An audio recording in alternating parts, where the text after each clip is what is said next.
The Age of Exploration, spanning roughly from the 15th to the 17th century, was a transformative period in world history. Marked by European maritime expansion, this era led to the discovery of new lands, the establishment of trade networks, and the eventual conquest of vast territories. The primary motivation behind these voyages was a mixture of economic ambition, religious zeal, and political rivalry.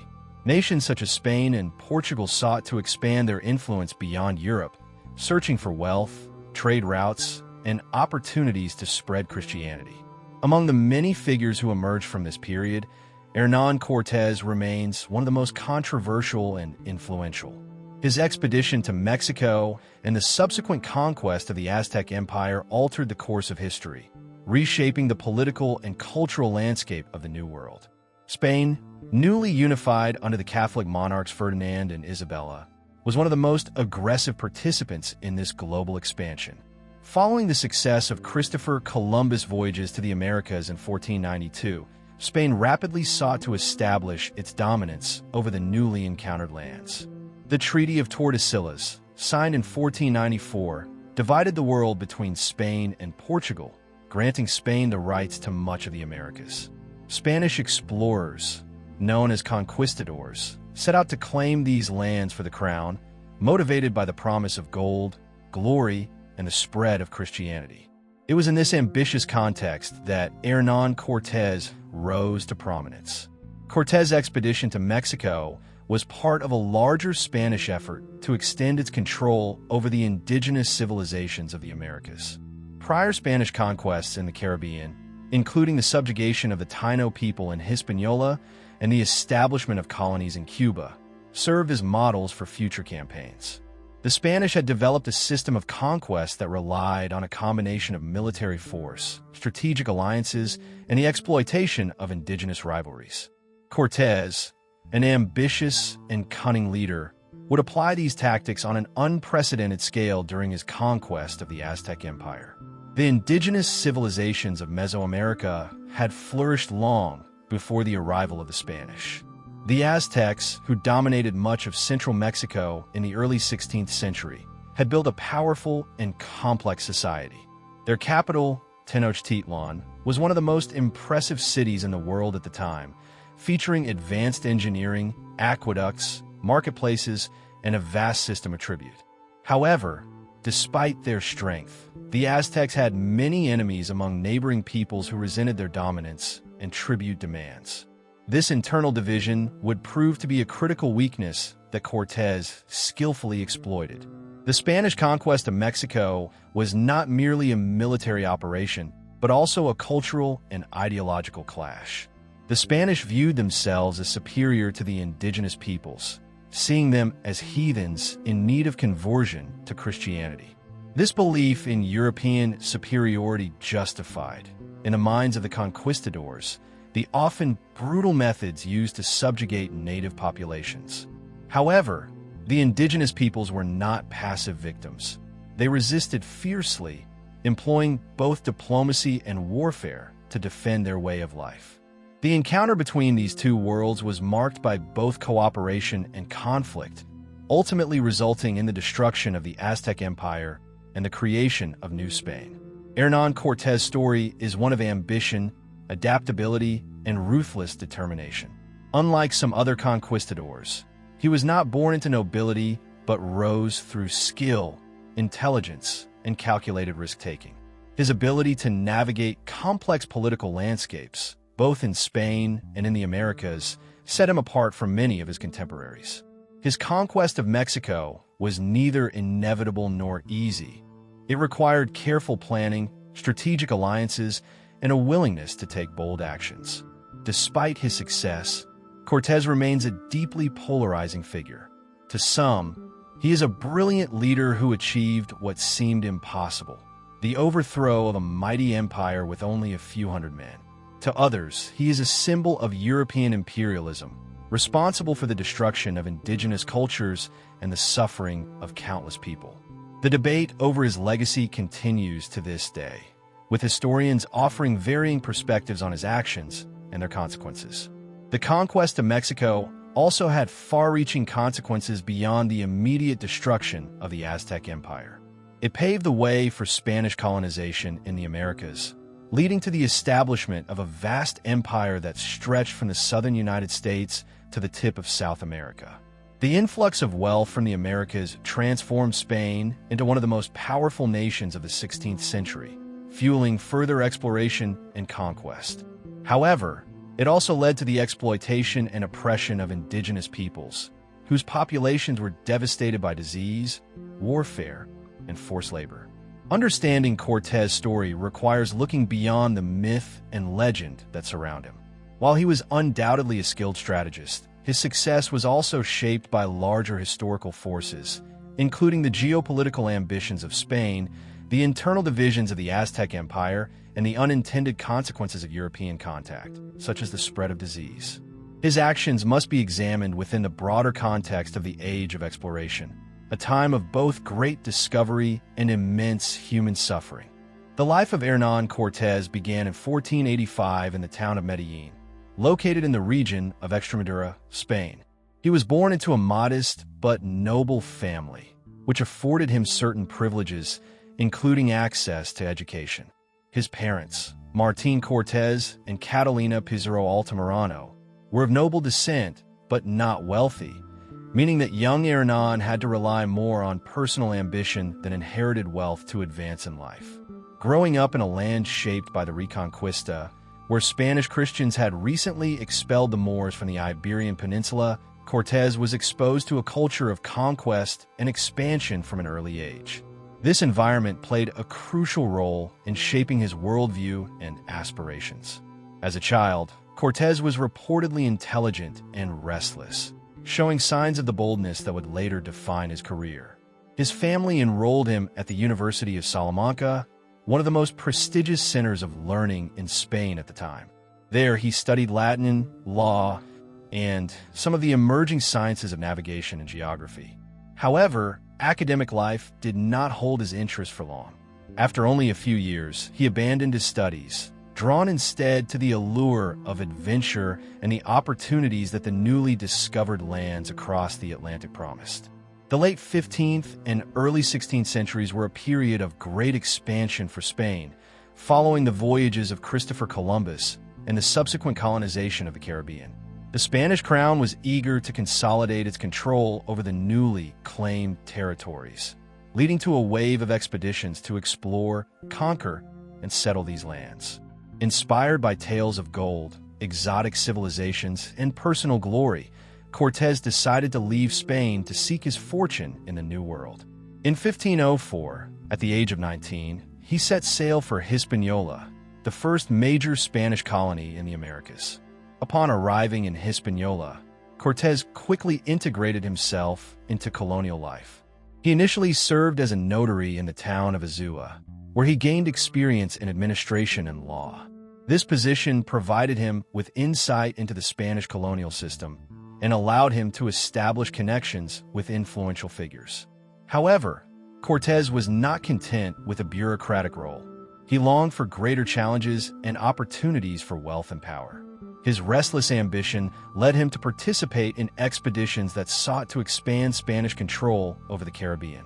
In 1511, Cortés joined an expedition led by Diego Velázquez to conquer the island of Cuba. Velázquez, an experienced conquistador, successfully subdued the indigenous Taino population and was appointed governor of the island.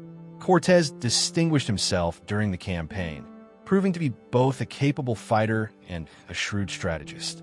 As a reward for his service, he was granted an encomienda, a system that allowed Spanish settlers to control indigenous labor and land, giving him wealth and status. He also secured a position as the secretary to Governor Velázquez, further cementing his influence in colonial affairs. Despite his rise in Cuba, Cortés remained unsatisfied. He recognized that true power and fortune lay in uncharted territories where Spanish rule had yet to be established. By the early 16th century, rumors were circulating about a rich and powerful civilization on the mainland beyond the Caribbean islands. Spanish expeditions had already made contact with the Yucatan Peninsula, encountering the remnants of the once mighty Maya civilization.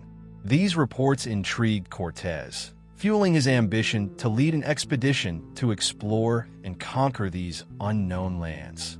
Cortés' opportunity came in 1518 when Governor Velázquez authorized an expedition to Mexico.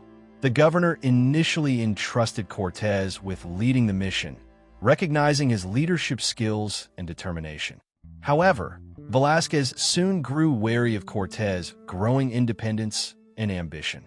Fearing that Cortés might seek personal power rather than act in the governor's interests, Velázquez attempted to revoke his command.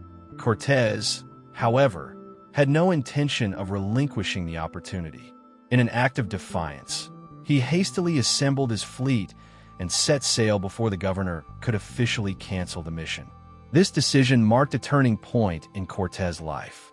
By disobeying Velázquez, he effectively severed ties with his former patron and placed himself in direct opposition to colonial authorities.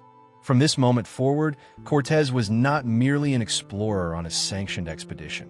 He was a rogue commander whose survival and success depended entirely on his ability to navigate the treacherous political and military challenges ahead. His willingness to defy authority in pursuit of his own ambitions would become a defining trait of his career. Cortés' early life and ambitions illustrate the combination of intelligence, determination, and opportunism that defined his character. Unlike some other conquistadors who were born into wealth and privilege, Cortés had to carve out his own path. His education, experience in colonial administration, and military service in Cuba provided him with the skills necessary to undertake the daunting task of conquering an empire. Yet, his greatest asset was his ability to seize opportunities and act decisively, even when faced with uncertainty and opposition. As he embarked on his journey to Mexico in 1519, Cortés carried with him the dreams of conquest, wealth, and eternal glory. He was about to enter a world unlike anything he had ever encountered, where he would face not only the military might of the Aztec Empire, but also the complexities of indigenous alliances, cultural misunderstandings, and the harsh realities of colonial warfare. His story was only just beginning, and the decisions he made in the coming years would reshape the course of history forever. Hernán Cortés set sail from Mexico in February 1519, leading an expedition that would forever alter the course of history. His fleet consisted of 11 ships, approximately 600 men, a few cannons, horses, and supplies necessary for exploration and combat. Although the Spanish forces were small compared to the mighty civilizations they would soon encounter, Cortés understood that his success depended not solely on military strength, but also on strategy, diplomacy, and psychological warfare. His arrival in Mexico marked the beginning of one of the most dramatic conquests in history, shaping the future of the Americas. The first stop of Cortés' expedition was the island of Cozumel, located off the eastern coast of the Yucatan Peninsula. Here, the Spanish encountered the remnants of the Maya civilization, which had already been in decline for centuries. While some Maya resisted the foreign intruders, others saw potential advantages in forming alliances with the Spaniards. It was in Cozumel that Cortés secured the service of Geronimo de Aguilar, a Spanish friar who had been shipwrecked years earlier and had learned the local language. Aguilar became a valuable interpreter, facilitating communication between the Spanish and the indigenous peoples. After leaving Cozumel, the expedition continued along the Yucatan coast, encountering additional Maya city-states. These interactions provided Cortés with a glimpse of the region's political landscape, which was marked by divisions and rivalries. In March 1519, he landed in the region of Tabasco, where he faced armed resistance from the Kanal Maya. Despite their numerical disadvantage, the Spanish, with their superior weapons and tactics, quickly defeated the local warriors. As a gesture of submission, the defeated Maya presented Cortés with food, gold, and 20 enslaved women. Among them was a woman who would become one of the most crucial figures in the conquest of Mexico, Malintzin, known to the Spanish as La Malinche. La Malinche was a Nahua woman who spoke both her native language and the Maya dialects of the region. Recognizing her linguistic skills, Cortés assigned her as an interpreter alongside Aguilar. Over time, Malinche became much more than a translator. She was a key advisor and strategist, guiding Cortés through the complexities of Mesoamerican politics. Through her, the Spanish learned valuable information about the Aztec Empire, its enemies, and the growing tensions among indigenous groups. Malinche's role in the conquest remains a subject of debate, with some viewing her as a traitor to her people and others seeing her as a pragmatic survivor who navigated the chaotic circumstances of her time. Following their encounters in Tabasco, Cortés and his men sailed north along the Gulf Coast, eventually reaching the region of present-day Veracruz. It was here that he took a bold step to solidify his control. He founded the settlement of Villa Rica de la Veracruz, formally establishing a Spanish foothold on the mainland. This act was significant for two reasons. First, it provided a logistical base for future military operations. Second, it allowed Cortés to bypass the authority of Governor Velázquez, as he could now claim that he was acting directly under the authority of the Spanish crown. By establishing Veracruz, Cortés legitimized his expedition and ensured that his conquest would not be easily overturned by his political rivals in Cuba. At Veracruz, Cortés received envoys from the Aztec ruler Montezuma II, who had already been informed of the Spanish arrival. The Aztecs, or Mexica, were the dominant power in central Mexico, ruling over a vast empire that extended across much of Mesoamerica. Montezuma's envoys brought lavish gifts of gold, silver, and precious stones, hoping to appease the foreigners and perhaps discourage them from advancing toward the heart of the empire. However, rather than satisfying the Spanish, these gifts only fueled their ambition. The presence of such wealth confirmed Cortés' belief that a rich and powerful empire lay ahead, one that he was determined to conquer. Cortés understood that his small army alone could not defeat the mighty Aztecs. He needed allies, and he found them among the many indigenous groups who resented Aztec rule. The Aztec Empire functioned as a tributary state, demanding payments of food, goods, and captives from its subject peoples. Many of these subjugated groups saw the Spaniards as potential liberators rather than invaders. Cortés capitalized on this resentment, forging alliances that would prove crucial in the battles to come. As the Spanish prepared to move inland, some of Cortés' men grew uneasy about the dangers ahead. They feared the unknown territory, the powerful Aztec army, and the possibility of being cut off from reinforcements. Recognizing the risk of mutiny, Cortés took one of his most infamous actions. He ordered the scuttling of his ships. By sinking or disabling his fleet, he eliminated any possibility of retreat. His men now had only two choices: conquer or perish. This bold move demonstrated his leadership and commitment, ensuring that his forces would remain united in their mission. With Veracruz as their base and alliances forming with local indigenous groups, Cortés and his men began their march toward the Aztec capital, Tenochtitlan. This journey would be fraught with challenges, including difficult terrain, hostile encounters, and complex political maneuvering. Yet, Cortés' ability to adapt to new circumstances and exploit divisions among the indigenous peoples gave him a significant advantage. Cortés' arrival in Mexico marked the beginning of a conflict that would reshape the region forever. The combination of European ambition, indigenous rivalries, and unforeseen consequences, such as the devastating impact of diseases brought by the Spanish, would lead to the downfall of the Aztec Empire. As Cortés advanced toward the heart of Mexico, he was not merely an explorer seeking wealth. He was a man who had set in motion one of the most significant conquests in world history. Following the establishment of Veracruz and the decision to scuttle his ships, Hernán Cortés began his march inland toward the heart of the Aztec Empire. His small Spanish force of roughly 600 men, accompanied by indigenous allies and porters, embarked on one of the most daring military campaigns in history. The journey to Tenochtitlan, the Aztec capital, was not merely a physical challenge, but a complex political and diplomatic undertaking.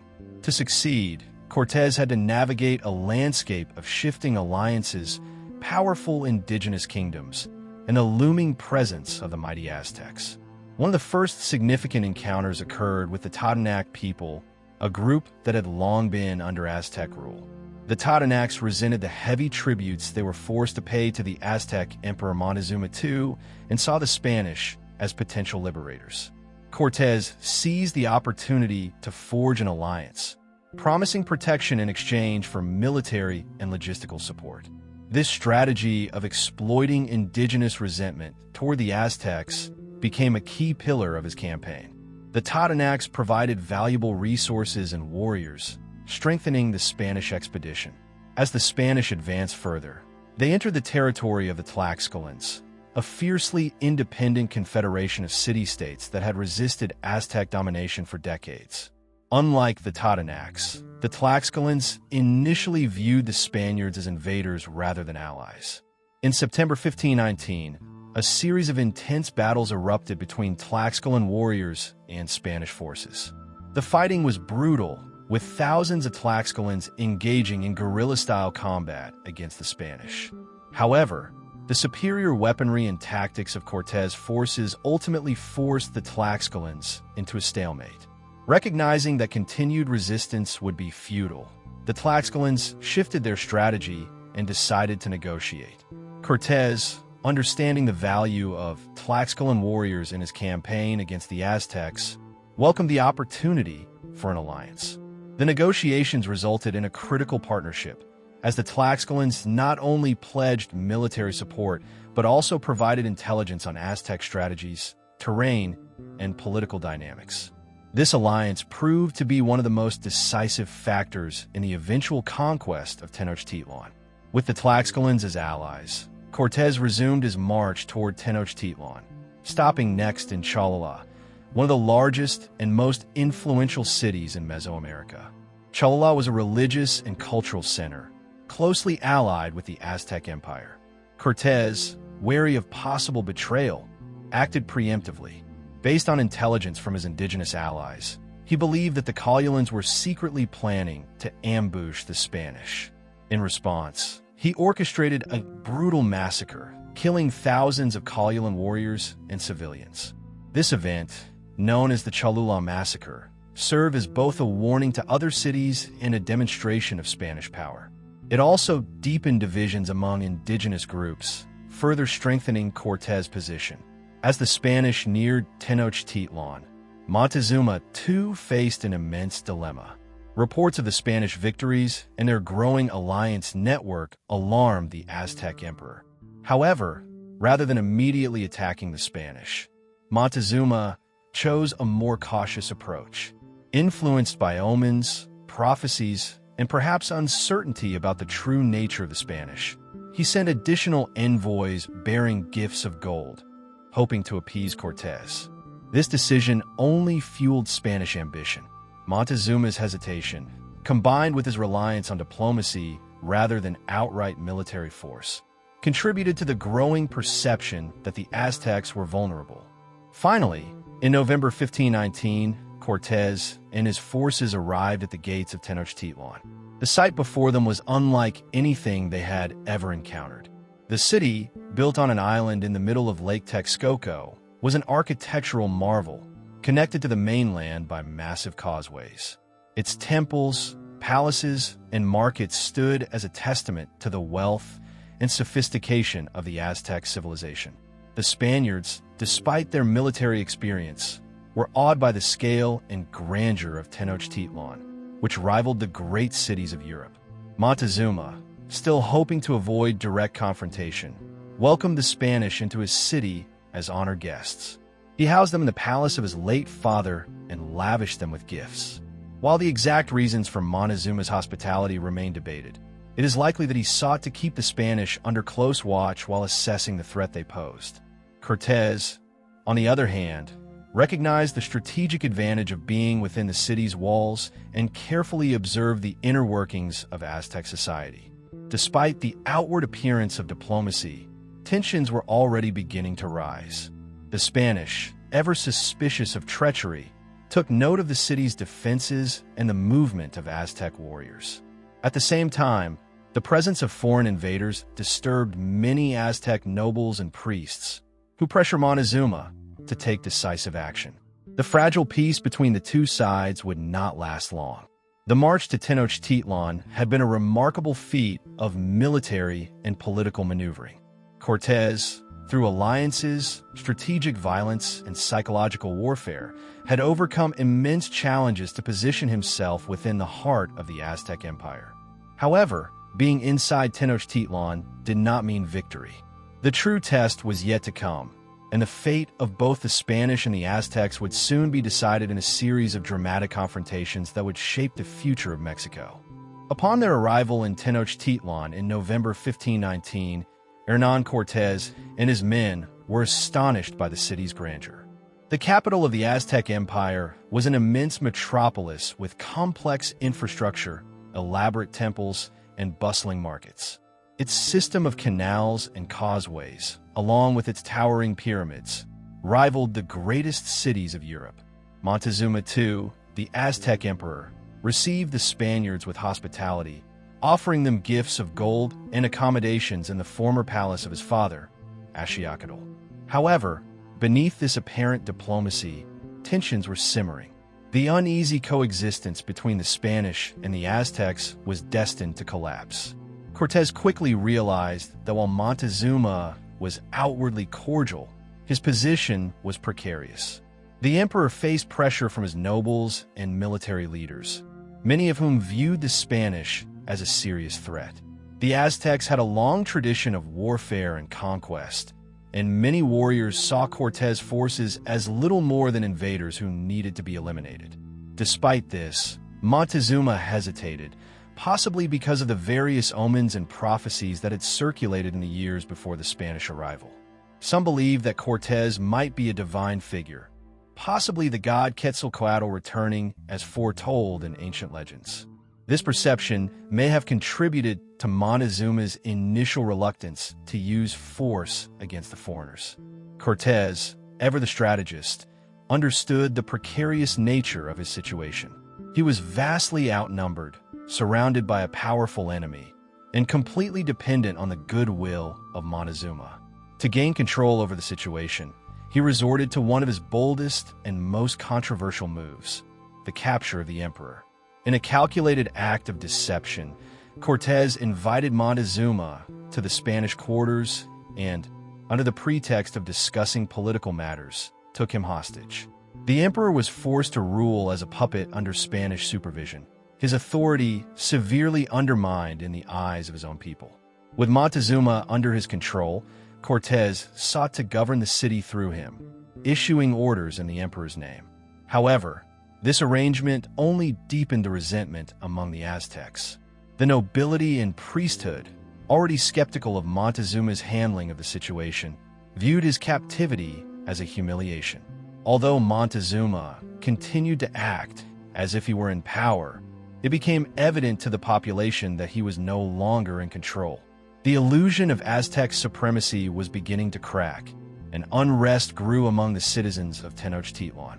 While Cortés struggled to maintain control in the capital, an unexpected threat emerged from the Spanish world.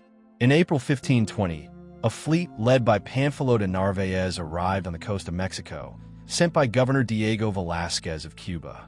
Velázquez, still bitter over Cortés' defiance, had dispatched Narváez with orders to arrest him and take command of the expedition. Faced with this new threat, Cortés made a fateful decision. He left Tenochtitlan under the command of his lieutenant, Pedro de Alvarado, and marched to the coast with a small force to confront Narváez.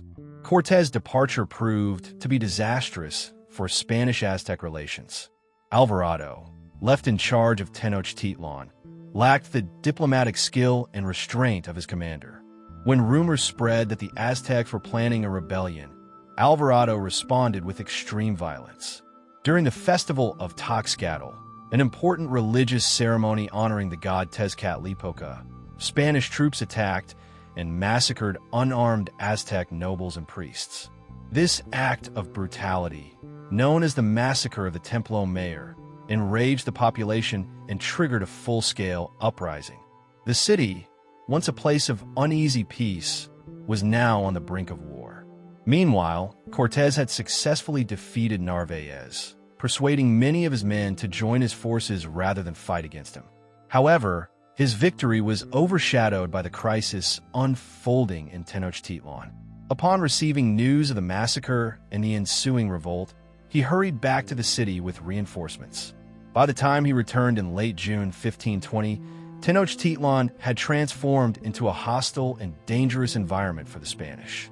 The Aztecs had risen against their occupiers, barricading streets, cutting off supplies, and launching relentless attacks on the Spanish quarters. In a desperate attempt to restore order, Cortés forced Montezuma to address his people from the palace walls, hoping that the emperor could calm the uprising. However, the once revered ruler had lost all credibility. Instead of pacifying the crowd, Montezuma was met with jeers and projectiles from his own subjects. According to some accounts, he was struck by stones thrown by the enraged citizens. Severely wounded and humiliated, Montezuma died shortly after, though the exact cause of his death remains a subject of debate. Some sources suggest that he succumbed to his injuries, while others claim that the Spanish executed him to prevent him from becoming a symbol of resistance. With Montezuma dead and the city in open rebellion, Cortés faced his most difficult challenge yet. The Spanish were trapped, their supplies dwindling, and their indigenous allies uncertain about their fate. It was clear that staying in Tenochtitlan was no longer an option. Cortés and his men would have to fight their way out of the city in what would become one of the most harrowing episodes of the conquest, the infamous La Noche Triste, the Night of Sorrows. The events in Tenochtitlan during this period marked a turning point in the Spanish-Aztec conflict. What had begun as a relatively diplomatic encounter had spiraled into an all-out war for survival. The Spanish had lost their most valuable bargaining tool in Montezuma, and the Aztec resistance had strengthened. As Cortés prepared for the perilous escape from the city, the conquest of Mexico entered its bloodiest phase. The situation in Tenochtitlan had become dire for Hernán Cortés and his men. The death of Montezuma II had severed the last remaining thread of Spanish influence over the Aztecs. The city, once a place of uneasy diplomacy, had transformed into a battlefield, with thousands of warriors determined to expel the foreign invaders. Food and water supplies were cut off, and the Spanish, along with their indigenous allies, found themselves surrounded. It was clear that the only option left was to flee. What followed would become one of the most devastating episodes in the Spanish conquest of Mexico, La Noche Triste, or the Night of Sorrows. Cortés and his commanders devised a plan to escape under the cover of darkness on the night of June 30th, 1520. The Spanish sought to leave quietly, using the causeways that connected Tenochtitlan to the mainland. They hoped that, by moving stealthily, they could avoid a full confrontation with the Aztec forces. To facilitate their retreat, Cortés ordered the construction of a portable wooden bridge to span the gaps in the causeways where the Aztecs had removed sections to prevent escape. However, the weight of the fleeing soldiers, their horses, and the vast amounts of looted treasure they carried would make the escape an arduous and dangerous endeavor. The retreat began in the dead of night. Initially, the Spanish forces moved undetected, making their way toward the western causeway leading to Tacuba. However, as they neared the lake, a chilling sound broke the silence. Aztec war drums. The alarm had been raised, and within moments, thousands of Aztec warriors descended upon the retreating force. Canoes filled with warriors swarmed the lake, launching volleys of arrows, spears, and stones at the Spanish from all directions.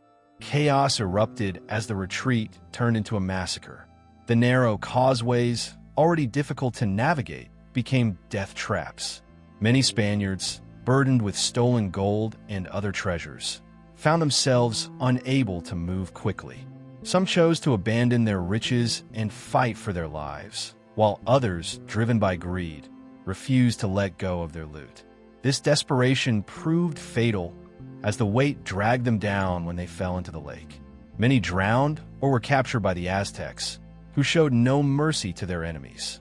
The portable bridge, which was crucial for crossing the gaps, became clogged with bodies, further slowing the escape. Among those struggling to flee was Cortés himself. Despite his tactical brilliance, he was powerless against the sheer numbers and fury of the Aztec forces. He fought alongside his men, sustaining injuries in the process. Many of his closest companions, including some of his most trusted captains, perished in the battle. According to later accounts, Cortés wept under a tree upon reaching temporary safety, mourning the enormous loss of his men, his treasure, and what had once seemed like an assured victory. This moment of despair became the inspiration for the name La Noche Triste. Despite the devastating losses, a fraction of the Spanish force managed to escape the city. Their indigenous allies, particularly the Tlaxcalans, also suffered heavy casualties. The survivors regrouped at the outskirts of the Aztec Empire, making their way toward Tlaxcala, where they sought refuge. The retreat was grueling, as the wounded and exhausted Spanish were continuously harassed by Aztec forces along the way. The journey was marked by hunger, dehydration, and the ever-present threat of ambush. The Aztecs, believing they had achieved a decisive victory, celebrated their triumph and sought to restore order to Tenochtitlan. However, this victory would prove short-lived. The Spanish had suffered a great defeat, but they were not broken. In Tlaxcala, Cortés and his surviving men recuperated and began planning their next move. The alliance with the Tlaxcalans grew even stronger, as both sides now had a common enemy in the Aztecs. The Spanish learned from their mistakes, reassessing their strategy for a future confrontation. One of the most devastating consequences of La Noche Triste for the Aztecs was not military, but biological. In the months following the Spanish retreat, smallpox, brought by the Europeans, began to spread rapidly through Tenochtitlan and the surrounding regions. The disease, against which the indigenous population had no immunity, ravaged the city, killing tens of thousands, including the newly crowned Aztec emperor, Cuitlahuac. This epidemic severely weakened the empire, making it more vulnerable to future Spanish attacks. Cortés, ever the opportunist, saw this moment as a chance to regroup and strike again. He used the respite in Tlaxcala to rebuild his army, incorporating more indigenous allies who had grown disillusioned with Aztec rule. The Spanish also received reinforcements from Cuba and constructed brigantines, small warships that would allow them to control the waters of Lake Texcoco in the upcoming siege. The defeat of La Noche Triste was not the end of the conquest, but rather a turning point that reshaped Cortés' strategy. By the time Cortés was ready to march back to Tenochtitlan, he was no longer a desperate fugitive, but the leader of a renewed and more formidable force. The final confrontation between the Spanish and the Aztecs was inevitable, and the once mighty capital was now weakened by disease, internal strife, and the lingering shock of recent events. La Noche Triste had been a moment of profound loss for the Spanish, but in its aftermath, the seeds of their ultimate victory were sown. The disaster of La Noche Triste had forced Hernán Cortés and his forces to retreat, but it was far from the end of the Spanish campaign. Instead, it marked the beginning of a more calculated and brutal phase of the conquest. After regrouping in Tlaxcala, Cortés realized that an immediate return to Tenochtitlan would be futile. The Spanish needed time to heal, reinforce their numbers, and adopt a new strategy. The next encounter with the Aztecs would not be a reckless assault, but a prolonged siege, one that would ultimately bring the mighty city to its knees. Cortés spent months carefully preparing for his return to Tenochtitlan. He secured additional indigenous allies, capitalizing on the growing resentment toward the Aztec Empire. The Tlaxcalans, his most steadfast partners, committed thousands of warriors to the campaign, and other smaller city-states, eager to break free from Aztec dominance, also pledged support. Additionally, Spanish reinforcements arrived from the Caribbean, bringing fresh troops, horses, and weapons. Cortés also ordered the construction of 13 brigantines, small warships designed to control Lake Texcoco, ensuring that the city would be completely surrounded. While Cortés was strengthening his forces, Tenochtitlan was experiencing unprecedented turmoil. The devastation wrought by smallpox had ravaged the city, killing a significant portion of the population, including the newly crowned emperor Cuitlahuac.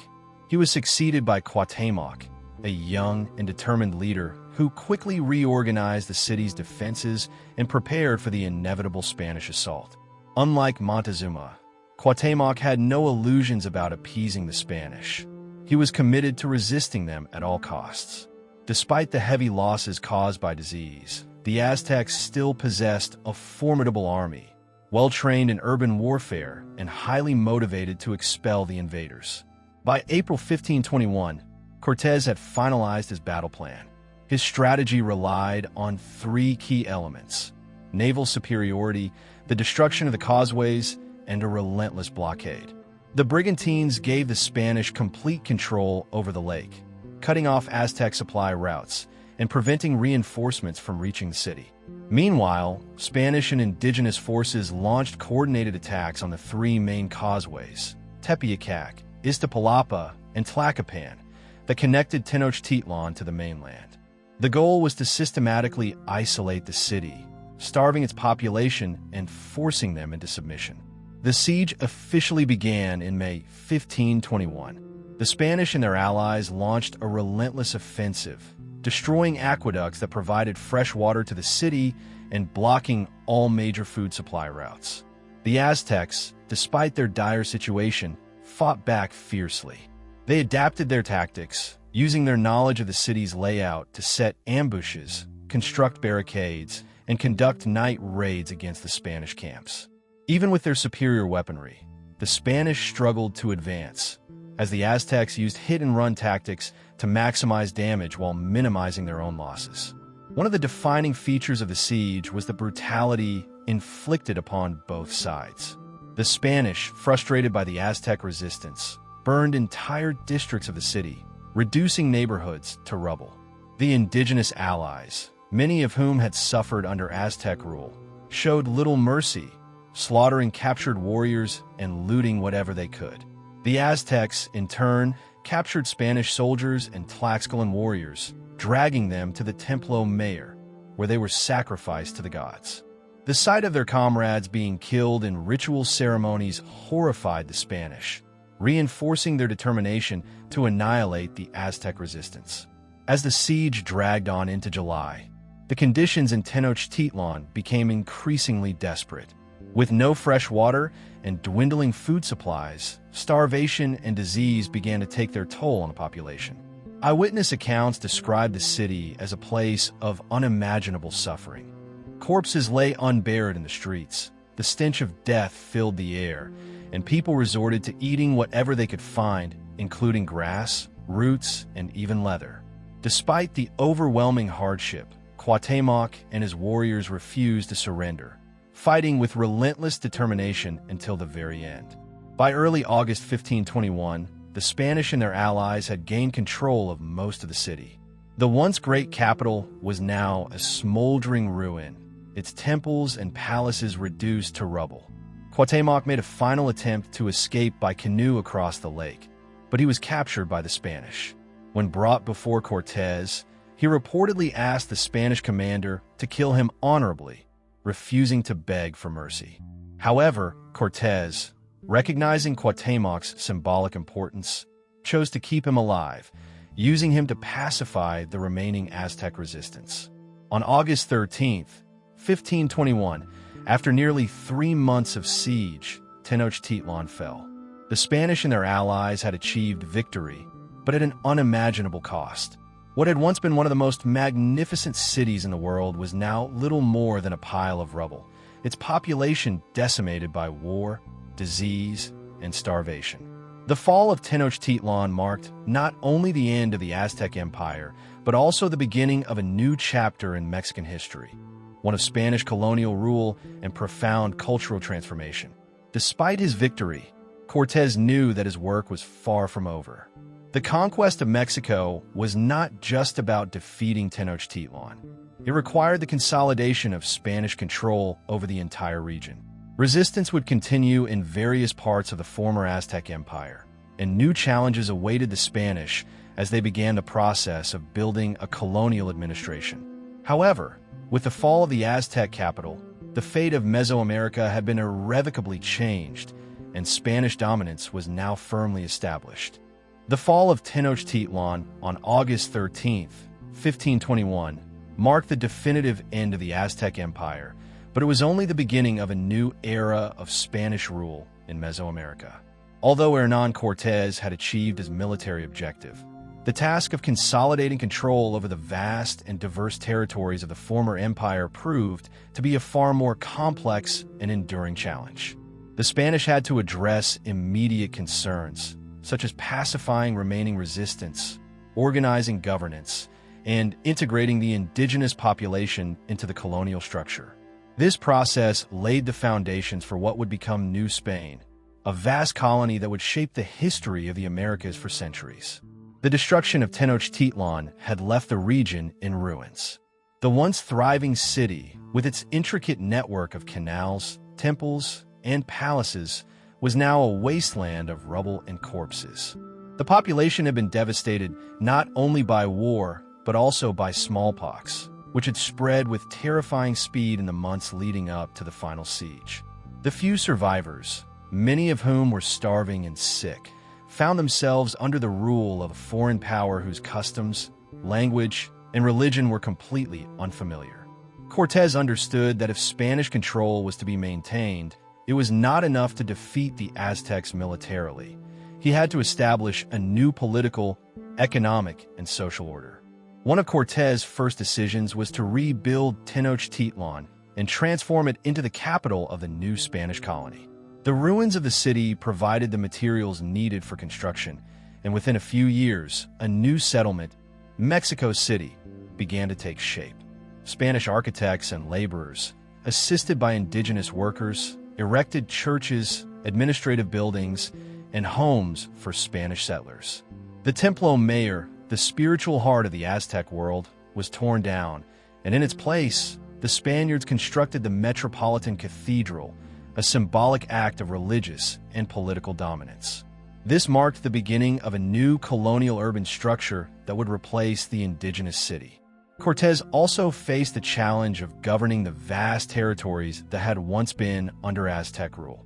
He implemented the encomienda system, a Spanish practice that granted land and indigenous labor to Spanish settlers in exchange for their responsibility to convert the native population to Christianity. While the system was presented as a means of civilizing the indigenous people, in practice, it often led to exploitation and forced labor.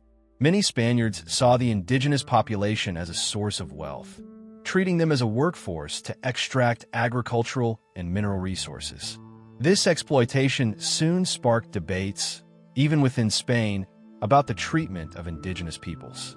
Despite the hardships imposed by colonial rule, some indigenous communities adapted to the new system, using their political skills to maintain influence within Spanish governance. Indigenous elites, particularly those who had allied with the Spanish, were often granted privileges and land, allowing them to retain some degree of autonomy. The Tlaxcalans, for example, were rewarded for their loyalty to Cortés by receiving exemptions from certain taxes and tributes. However, for most of the indigenous population, the conquest brought severe suffering. As traditional ways of life were disrupted, populations were displaced, and European diseases continued to take a devastating toll. Another significant consequence of the conquest was the spread of Christianity. The Spanish viewed the indigenous religious practices as pagan and sought to replace them with Catholicism. Missionaries, particularly members of the Franciscan, Dominican, and Augustinian orders, arrived in New Spain with the goal of converting the indigenous population. Mass baptisms were conducted, and indigenous temples were either destroyed or repurposed as churches. While some conversions were genuine, many were forced or conducted without a deep understanding of Christian teachings. Over time, indigenous communities developed a syncretic form of Christianity, blending Catholic beliefs with elements of their traditional spiritual practices. Cortés' own position in the new colony was far from secure. His immense power and success had made him both admired and feared in Spain. His enemies accused him of seeking to establish an independent kingdom, and the Spanish crown, wary of his ambitions, sent officials to investigate his rule. In 1524, Cortés was stripped of his governorship, and his authority was significantly reduced. Although he retained some influence, his later years were marked by frustration as he struggled to maintain his political standing. He returned to Spain in 1541, where he died in relative obscurity in 1547, never regaining the prestige he once held. Despite Cortés' personal decline, the colony of New Spain continued to grow and develop. The Spanish expanded their control over vast territories, including present-day Mexico, Central America, and parts of the southwestern United States. New cities, roads, and trade routes were established, linking the colony to the broader Spanish Empire. The discovery of rich silver mines, particularly in Zacatecas and Guanajuato, transformed the economy of the colony, making New Spain one of the most valuable territories in the Spanish Crown's global empire. The conquest of the Aztec Empire was not merely a military event. It was a profound cultural and demographic transformation. Over the following decades, the indigenous population declined sharply due to disease, forced labor, and social upheaval. However, a new society emerged, one that combined Spanish, indigenous, and African influences. This blending of cultures gave rise to the mestizo population, which would come to define much of Latin American identity. Language, religion, food, and customs evolved as indigenous traditions merged with European and African elements, creating a unique and enduring cultural legacy. By the mid-16th century, Spanish control over Mexico was firmly established, and New Spain had become a key center of the Spanish Empire. The conquest had brought immense wealth to Spain, but it had also unleashed destruction, suffering, and profound changes that reshaped the continent. The legacy of Hernán Cortés remains deeply controversial, viewed by some as a brilliant strategist and by others as a ruthless conqueror. However, his actions undeniably set in motion the creation of the modern Mexican state, forever altering the course of history in the Americas. The conquest of the Aztec Empire was one of the most significant events in world history, and Hernán Cortés played a central role in shaping the destiny of the Americas. His actions not only led to the fall of one of the most powerful civilizations of the pre-Columbian world, but also laid the foundation for Spanish colonial rule in Mexico. However, the legacy of Cortés is highly complex, marked by admiration for his military genius and condemnation for the destruction he wrought. Over the centuries, historians, scholars, and the public have debated his impact, portraying him alternately as a visionary leader, a brutal conqueror, or a mere instrument of larger historical forces. One of the most enduring aspects of Cortés' legacy is his military strategy and leadership. His ability to forge alliances with indigenous groups, particularly the Tlaxcalans, demonstrated his skill as a diplomat and strategist. He recognized early on that the Aztec Empire was held together by a fragile system of dominance, with many subject peoples resentful of their forced tribute. By exploiting these divisions, he was able to turn the empire's own enemies against it. His tactical decisions, including the siege of Tenochtitlan and the use of brigantines to control Lake Texcoco, showcased his adaptability and keen strategic mind. These achievements have led some historians to compare him to legendary military leaders such as Julius Caesar and Alexander the Great. Despite his military brilliance, Cortés' conquest came at an enormous human cost. The war itself resulted in the deaths of hundreds of thousands of indigenous people, not only from direct combat, but also from famine, forced labor, and the deliberate destruction of resources. Moreover, the introduction of European diseases, particularly smallpox, decimated the native population. While Cortés could not have foreseen the full impact of these diseases, his conquest accelerated a demographic collapse that reshaped the entire continent. By the end of the 16th century, the indigenous population of Mexico had declined by as much as 90%, a catastrophe that profoundly altered the social fabric of the region. Another key aspect of Cortés' legacy is his role in the cultural transformation of Mexico. With the fall of the Aztec Empire, the Spanish sought to impose their language, religion, and customs on the indigenous population. The destruction of Tenochtitlan and the construction of Mexico City symbolized the replacement of one civilization with another. Catholicism became the dominant religion, with indigenous temples destroyed or converted into churches. However, indigenous traditions did not disappear entirely.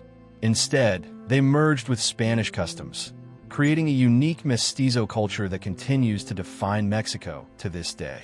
This process of cultural blending, while often forced and violent, also resulted in the creation of new artistic, linguistic, and religious traditions. Cortés himself remains a controversial figure in Mexico's national identity. Unlike other Spanish conquerors, such as Francisco Pizarro in Peru, Cortés is neither fully celebrated nor entirely vilified. During the colonial period, he was honored as the founder of New Spain, but after Mexico gained independence in 1821, his image became more complicated. Many Mexicans came to see him as the symbol of foreign domination, a figure who betrayed the indigenous peoples and ushered in centuries of oppression under Spanish rule. At the same time, some recognize his role in shaping modern Mexico, as his actions directly led to the creation of the country as it exists today. Cortés' reputation in Spain also underwent significant shifts. Initially hailed as a national hero, he later fell out of favor with the Spanish crown. His ambitions and independence made him a political threat, leading to his removal as governor of New Spain in 1524.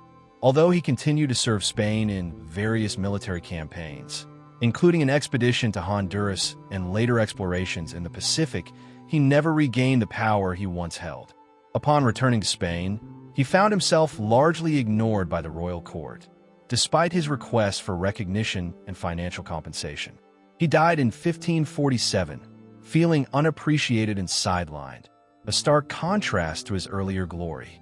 Beyond military and political consequences, Cortés' actions contributed to the globalization of the early modern world. The conquest of Mexico was part of Spain's larger efforts to expand its empire, leading to increased trade and cultural exchanges between Europe, the Americas, and Asia.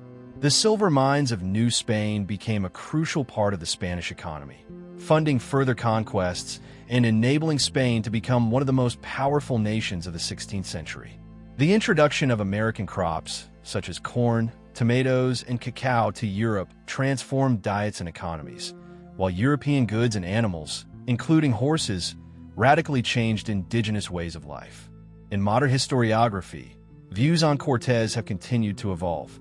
Early Spanish chroniclers, such as Bernal Díaz del Castillo, who fought alongside Cortés, depicted him as a heroic and almost divine figure, emphasizing his leadership and determination. Later historians, particularly during the 19th and 20th centuries, offered more critical perspectives, highlighting the violence, destruction, and exploitation that accompanied the conquest. In contemporary discussions, Cortés is often examined through the lens of colonialism and imperialism, with scholars focusing on the long-term consequences of his actions for indigenous peoples and the development of Latin America.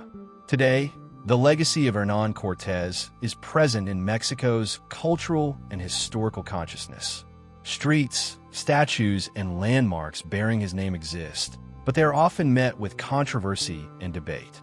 His relationship with La Malinche, the indigenous woman who served as his translator and advisor, has also been reassessed, with some viewing her as a traitor and others recognizing her as a key figure in history. Public opinion remains divided. While some acknowledge his role in shaping the modern world, others see him as a symbol of conquest and oppression. The story of Hernán Cortés is one of ambition, conflict, and transformation. His conquest of the Aztec Empire was an event of extraordinary historical significance, altering the course of history in the Americas and beyond. Whether viewed as a brilliant leader or a ruthless invader, his impact cannot be denied. The legacy he left behind, both tangible and symbolic, continues to shape discussions about colonialism, identity, and the complex nature of historical memory. The conquest of Mexico by Hernán Cortés is an event that continues to captivate historians, scholars, and the general public, more than 500 years after the fall of the Aztec Empire. The consequences of the conquest are deeply etched in the historical fabric of both Mexico and the broader Latin American world. However, the interpretations of the conquest vary widely, reflecting the changing perspectives on colonialism, identity, and historical memory. The enduring controversy surrounding Cortés and his actions reveals much about the ways in which history is constructed, remembered, and contested in modern societies. The moral ambiguity surrounding Hernán Cortés is central to the debate on his legacy. For centuries, his role in the conquest was portrayed in a highly romanticized manner. Spanish chroniclers, such as Bernal Díaz del Castillo, painted him as a heroic figure, a master tactician, and a visionary who brought civilization and progress to the New World. This image was particularly influential in the centuries following the conquest, as Spain's colonial empire sought to legitimize itself in the eyes of the world. The Spanish saw Cortés as a foundational figure who had established a rich and powerful empire in the Americas. For many, he represented the triumph of European culture, values, and Christianity over the so-called barbarism of indigenous societies. However, as modern historians have examined the impact of the conquest, a much more critical view of Cortés has emerged. Colonialism and imperialism have become key frameworks for understanding the conquest, and the actions of Cortés are increasingly seen in terms of exploitation, violence, and the subjugation of native peoples. The fall of Tenochtitlan and the destruction of the Aztec Empire were not isolated incidents, but part of a broader pattern of conquest and colonization that led to the dispossession and decimation of indigenous populations across the Americas. Smallpox, forced labor, and the collapse of indigenous political and social structures all contributed to a demographic catastrophe that forever altered the continent. These historical realities, alongside Cortés' use of manipulation and brutality to achieve his goals, complicate the legacy of the Spanish conquistador. Cortés' actions also raise important questions about the nature of historical agency. Some argue that his actions were driven by personal ambition and the pursuit of wealth and power. Cortés himself never shied away from showcasing his achievements, writing to the Spanish crown to highlight his successes and seek rewards for his efforts. However, his actions were also shaped by the broader forces of European expansionism in the 16th century. He was not an isolated actor, but a product of his time, participating in the broader age of exploration and conquest that was fueled by religious zeal, economic competition, and the quest for imperial dominance. While Cortés played a pivotal role in the conquest of Mexico, his actions were also intertwined with the goals of the Spanish Empire and the larger historical trends of European colonialism. From an indigenous perspective, the memory of Cortés is one of betrayal and destruction. For the Aztecs and many other indigenous groups in Mexico, the arrival of the Spanish represented the end of their civilizations. Cortés' initial diplomacy, which promised peace and collaboration, was ultimately revealed to be a ploy to gain power and control. The brutalities of the conquest, particularly the slaughter of civilians and the desecration of sacred sites, left an indelible mark on indigenous memory. While some indigenous peoples, such as the Tlaxcalans, aligned themselves with Cortés in exchange for land and political privileges, the broader indigenous population suffered immensely. The conquest is often remembered as a time of great trauma and loss, which has contributed to the complex relationship between modern Mexicans and their indigenous heritage. Moreover, Cortés' legacy is deeply intertwined with the question of mestizage, the blending of indigenous, Spanish, and African cultures that has shaped the identity of much of Latin America, particularly Mexico. In the aftermath of the conquest, the Spanish imposed their language, religion, and customs on indigenous societies, while indigenous peoples retained elements of their traditions. The resulting mestizo culture became a defining feature of Mexican society. While the mestizo identity is often celebrated as a symbol of national unity and cultural richness, it also masks the violence and exploitation that led to its formation. The very process of mestizage reflects the legacy of colonialism, where the triumph of Spanish culture was not voluntary, but rather the result of centuries of oppression. The historical narrative surrounding Cortés has also evolved in contemporary Mexican society. In the years following independence in the early 19th century, the figure of Cortés was largely viewed with disdain. He became synonymous with foreign domination and the oppression of the indigenous peoples. Over time, however, Mexicans began to reclaim the story of the conquest, reinterpreting it in ways that emphasized indigenous resistance, survival, and adaptation. Today, many view the legacy of the conquest as part of the broader narrative of cultural hybridization that forms the foundation of Mexican identity. Rather than seeing the conquest as a simple act of destruction, there's a growing acknowledgement of the ways in which indigenous peoples, though brutally affected by the Spanish arrival, contributed to the creation of a new, syncretic culture. In recent decades, the figure of Hernán Cortés has been increasingly reevaluated in light of post-colonial theory and the rise of indigenous rights movements. There has been a growing recognition that the consequences of the conquest extend far beyond the 16th century. The inequalities, social divisions, and economic structures established during the colonial period continue to affect indigenous communities in Mexico and across Latin America today. The scars of colonization, whether in the form of economic disenfranchisement, land dispossession, or cultural erasure, are still evident in contemporary society. As a result, Cortés' legacy is often seen not only in the past, but also in the present struggles of indigenous peoples to reclaim their rights, identities, and histories. At the same time, it is important to recognize that the Spanish conquest was not a simple, one-sided event. While Hernán Cortés undoubtedly played a central role in the downfall of the Aztec Empire, he did not act alone. The conquest was a collaborative effort that involved the contributions of thousands of indigenous allies, the Spanish military, and various actors within the Spanish Empire.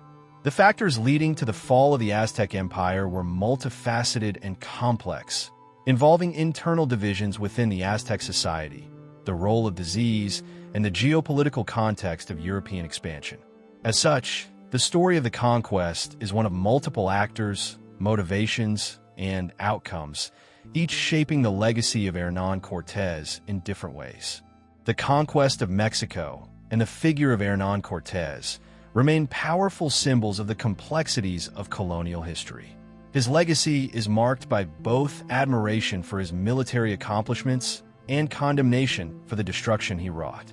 The debate surrounding his impact continues to evolve as new generations seek to understand the consequences of European colonization and its enduring effects.